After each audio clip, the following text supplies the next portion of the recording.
கண்ணியத்துக்குரிய அன்பு சகோதரர்களே, இந்த பாவத்தில் எல்லாம் விடுபட்டு என் வாழ்வை சீராக்க வேண்டும் என்றால் நல்ல நட்பை தேடிக் கொள்ளுங்கள். உங்களை சுத்தி என்னைக்குமே நல்லவங்களை வச்சுக்கோங்க. தொழுகையாளியை வைத்துக்கொள், தொழுகை உனக்கு இயற்கையாக வரும். நோன்பாளியை வைத்துக்கொள், நோன்பு உனக்கு இயற்கையாக வரும்.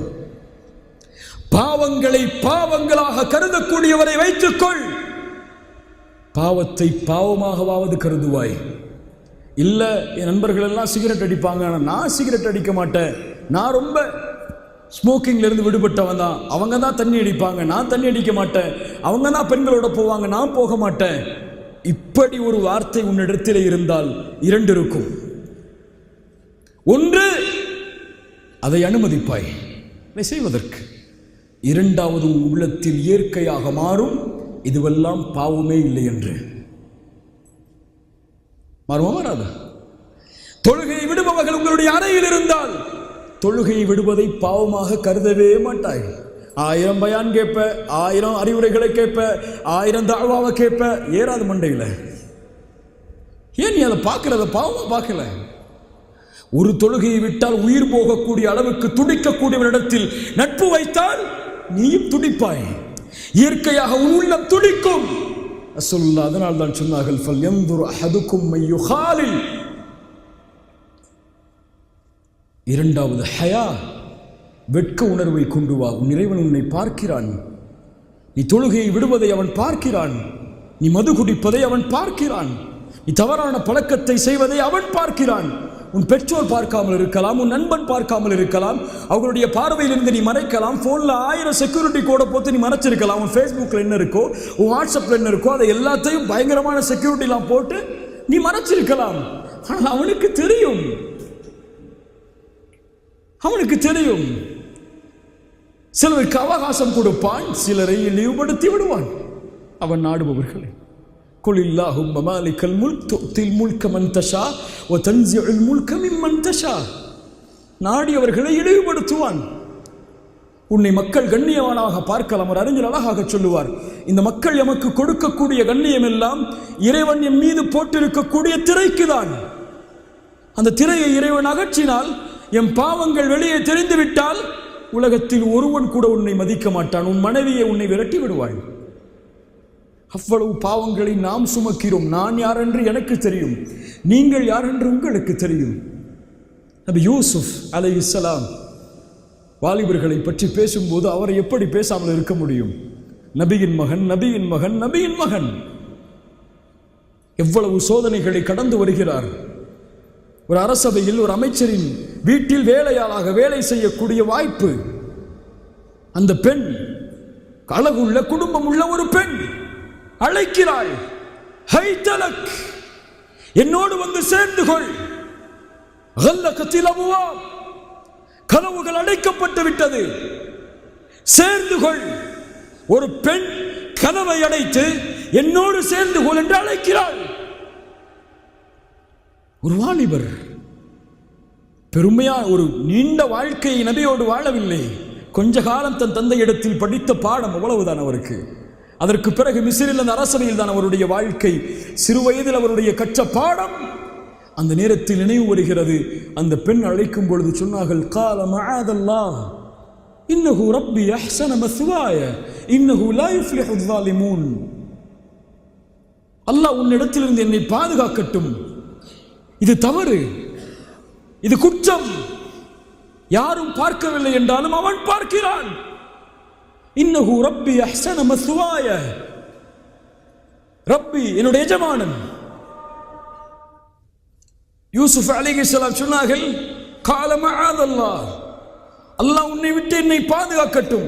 அந்த பெண் அழைக்கும் போது அவருடைய உள்ளத்தில் வந்தது இந்த வெட்க உணர்வு. அல்லாஹ் பார்க்கிறான். அவனுக்கு முன்னால் எப்படி நான் பாவம் செய்வது? நீ செய்யக்கூடிய பாவம் சிறிதாக இருக்கலாம், அதை நீ யாருக்கு முன்னால் செய்கிறாயோ அவன் மகத்தானவன், அதை செய்யக்கூடாது. மஅதல்லாஹ் இன்னஹு ரப்பி அஹ்ஸன மஸ்வாய. காலம் கஷ்டம், சிரமம். எம்மை சுற்றி நாம் பார்ப்பதெல்லாம் கவர்ச்சிகள், ஆசைகள், உள்ளம் தேடும். ஸுய்யின லின்னாஸி ஹுப்பு ஷஹவாத் மனிதனுக்கு ஆசைகள் எல்லாம் விருப்பமாகிறது, அலங்கரித்து காட்டப்படுகிறது. ஹுப்பு ஷஹவாத், அதில் முதலாவது அல்லாஹ் எண்ணுவதே மினன் நிசா, பெண்ணைத்தான். ரசூலுல்லாஹ் சொன்னார்கள், மா தரக்து பஅதி, எனக்கு பிறகு என் சமூகத்தின் ஆண்களை வழிகெடுப்பதற்காக எதையும் நான் விட்டு செல்லவில்லை, பெண்களை தவிர. இயற்கை, அதுவும் இந்த வயதில் நம்முடைய சூழல் அதை தேடும். ஒரு பெண்ணோடு பழகுவதற்கு நம்முடைய உள்ளம் விருப்பம் கொள்ளும். அவளோடு பேசுவதற்கு, ஃபேஸ்புக் தொடர்பை வைத்துக் கொள்வதற்கு, வாட்ஸ்அப் தொடர்பை வைத்துக் கொள்வதற்கு உள்ளம் தேடும். யூசுப் அலைஹிஸ்ஸலாம் சொன்னார்கள், கால மஅதல்லாஹ், அல்லாஹ் என்னை பாதுகாக்கட்டும். ஒரு வாலிபனுக்கு தேவையான மிக முக்கியமான குணம். ரசூலுல்லாஹ் சொன்னார்கள், ரஜுலுன் தலபத்துஹு இம்ராஅத்துன் ذات منصب وجمال فقال اني اخاف الله. நாளை மறுமையில் அல்லாஹ் அர்ஷின் நிழலை ஒருவனுக்கு கொடுப்பான். அவன் யார்? குடும்பம் உள்ள அழகுள்ள ஒரு பெண் தன்னை அழைக்கும் போது அவன் சொல்லுவான், இன்னி அகாஃபுல்லாஹ், அல்லாஹ்வை பயந்தவன் நான். எந்த திரையும் மூடி இருக்கலாம், எந்த கதவும் அடைத்திருக்கலாம், அல்லாஹ்வின் கதவை யார் அடைப்பது? அல்லாஹ்வின் பார்வை யார் தடுப்பது? இரண்டாவது, இன்னஹு ரப்பி அஹ்ஸன மஸ்வாய, உன் எஜமானன், உன் கணவன் என்னை கண்ணியமோடு வாழ வைத்திருக்கிறான், அழகான வாழ்வை எனக்கு கொடுத்திருக்கிறான். இன்னஹு லா யுஃப்லிஹு ஸாலிமூன், அநீதம் செய்பவர்கள் ஒருபோதும் வெற்றியடைய மாட்டார்கள். என்ன அர்த்தம்? ஒரு வாலிபர் ரசூலுல்லாஹ்விடத்திலே வருகிறார். ஒரு வாலிபர் ஃபதன் வந்து கேட்டார், யா ரசூலல்லாஹ் ஃபஅதன் லிஸ்ஸினா, விபச்சாரத்திற்கு அனுமதி கொடுங்கள். ரசூலுல்லாஹ் கோபப்படல. கேட்பது ஹராம், கோபப்படல. ஒரே வார்த்தை சொன்னார்கள், உன் தாயிடத்திலே சென்று செய். சொன்ன, தாயிடத்திலா? உன் சகோதரிடத்திலே செய். சகோதரியிடத்திலா? சாட்சி மாமியிடத்திலே போய் செய். அவரிடத்தில் யார சொல்ல, இது எப்படி சாத்தியம்? சொன்னார்கள், நீ செய்ய விரும்பக்கூடிய அந்த பெண் தாய் இல்லையா? இன்னொருவரின் சகோதரி இல்லையா? இன்னொருவரின் உறவு இல்லையா? உன் தாய்க்கு எப்படி துரோகம் செய்ய மாட்டாயோ? உன் சகோதரிக்கு எப்படி துரோகம் செய்ய விரும்ப மாட்டாயோ? உன் மாமிக்கு, உன் குடும்ப உறவுக்கு எப்படி துரோகம் செய்ய விரும்ப மாட்டாயோ? அது போன்று இன்னொரு பெண்ணுக்கு எப்படி நீ துரோகம் செய்யலாம்? இன்னஹு ரப்பி அஹ்ஸன மஸ்வாய இன்னஹு லா யுஃப்லிஹு ஸாலிமூன். யூசுப் அலைஹிஸ்ஸலாம் அவர்களுடைய குணம் அதை சொன்னது. இந்த பெண்ணோடு நான் சேர்வது ஒன்று, சேராமல் இருப்பது ஒன்று. அல்லாஹ்வுடைய அச்சம், இன்னொன்று கண்ணியம். இவள் இன்னொருவரின் மனைவி. சுப்ஹானல்லாஹ். அப்படி பாருங்கள் பெண்களை.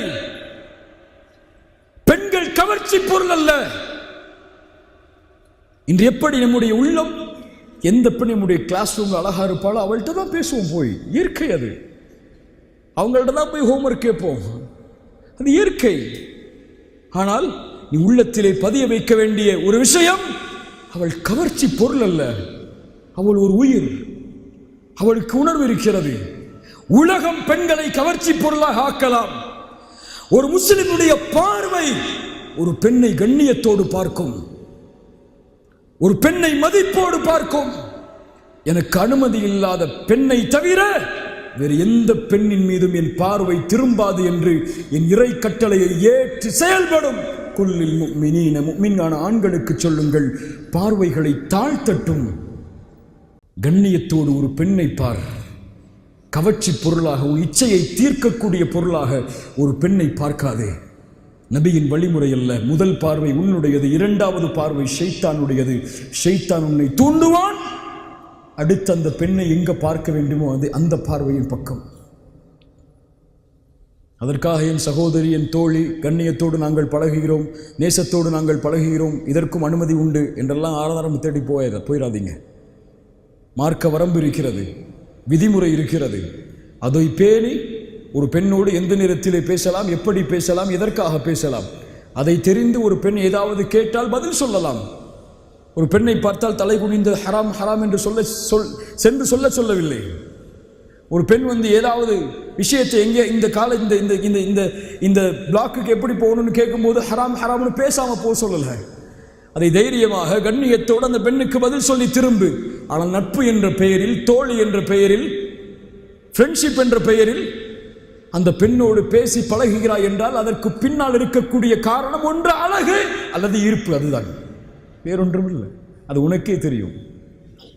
ஏன் அதே நட்பை அந்த கிளாஸ்லேயே அழகு குறைவாக இருக்கக்கூடிய நம்முடைய பார்வைக்கு, அல்லாஹ்வுடைய படைப்பில் எல்லாம் அழகுதான், நம்முடைய பார்வைக்கு அழகு குறைவாக இருக்கக்கூடிய ஒரு பெண்ணிடத்தில் ஏன் பேச மாட்டாய்? ஏன் இந்த பெண்ணிடத்திலே பழகுவதை போன்று அந்த பெண்ணிடத்திலே பழக விரும்ப மாட்டாய்? அதற்கு பின்னால் இருப்பது ஒரு ஈர்ப்பு. இந்த ஈர்ப்பு உன் தாயின் மீது வருமா? உன் சகோதரியின் மீது வருமா? அதுதான் உள்ளத்திலே கேட்டுக்கொள்ள வேண்டிய கேள்வி. எப்படி உன் உறவுக்கு அநீதம் இழைக்க மாட்டாயோ அது போன்று அந்த பெண்ணுக்கும் அநீதம் இழைத்து விடாதே. அல்லாஹ் பாதுகாப்பானாக. இதை பற்றி பேசினால் பேசிக்கொண்டே இருக்கலாம். அவ்வளவு தூரம் நீண்டிருக்கிறது நம்முடைய சமூகத்தின் வாலிபர்களின் வரலாறு. இன்றைய நேரத்தில் ஹலாலான முறையில் வாழ கற்றுக்கொள். உனக்கு விருப்பம் இருக்கிறதா, ஆசை இருக்கிறதா, திருமணம் செய். முடியவில்லையா, அதை விட்டு ஒதுங்கிக்கொள். ஹராமை செய்வதற்கு எதையும் தியாகம் செய்து விடாதே. ஹலாலை செய்வதற்கு எதையும் தியாகம் செய்யலாம். அல்லாஹ்வுடைய மார்க்கம் அனுமதி அளித்தால் இந்த 3 தான் நம்முடைய வாழ்வை முன்னேற்ற பாதையில் கொண்டு செல்லும். இறுதியானவற்றில் தோற்றுவிட்டாய் உன் வாழ்வே தோல்வியாகிவிடும். இன்று உன் வாழ்க்கையின் லட்சியமாக ஐ லவ் யூ என்ற வார்த்தை இருந்தால், ஒரு பெண்ணை அடைவதுதான் நோக்கம் என்றால், அது இல்லை வாழ்க்கை. திருமணம் முடித்து 2 மாதத்தில் உணர்ந்து கொள்வாய் அது இல்லை வாழ்க்கை என்று. பெண்ணை விட மேலான ஒரு வாழ்க்கை இருக்கிறது, அதை வாழ்ந்து செல். அந்த பெண்ணும் உனக்கானவள் அல்ல. மௌத்தா நாம் 1 மாசம் அழுவா, அவ்வளவுதான், மறந்துட்டு போயிடுவா. உன் வாழ்க்கை அதை நோக்கமாக கொண்டல்ல. ஒரு பெண்ணிடம் தோற்றவன் எல்லாவற்றிலும் தோற்று விடுவான். பெண்ணையை நோக்கமாக கொண்டு வாழாதீர்கள். முஸ்லிம் சமூகத்தின் வாலிபர்களை பார்த்து சொல்கிறேன், எம்மை ஒரு மிகப்பெரிய நோக்கம் இயக்கிக் கொண்டிருக்கிறது. ஒரு பாதையை நோக்கி சென்று கொண்டிருக்கிறோம். அந்த பாதையில் வெற்றி அடைவதுதான் நம்முடைய நோக்கம். அதற்கு தேவை வாழ்வை உணர்ந்து கொள். ஏன் படைக்கப்பட்டாய் என்று உன்னிடத்திலே கேள். 2வது, உன் இறைவனோடு இருக்கக்கூடிய தொடர்பை சீராக்கிக்கொள். 3வது, நல்லவங்களை சுற்றி வச்சுக்கோ. அவ்வளோதான். வாழ்க்கையில் எல்லா நிலையிலும் நீ செல்லக்கூடிய பாதையெல்லாம் உனக்கு சோதனைகள் வரலாம், ஆனால் முடிவு வெற்றியாக மட்டுமே அமையும். அப்படிப்பட்ட வாழ்வாக அல்லாஹ் ரப்புல் ஆலமீன் நம்முடைய வாழ்வை மாற்றுவானாக. அப்படிப்பட்ட வாழ்க்கையாக அல்லாஹ் ரப்புல் ஆலமீன் நம்முடைய வாழ்க்கையை மாற்றுவானாக.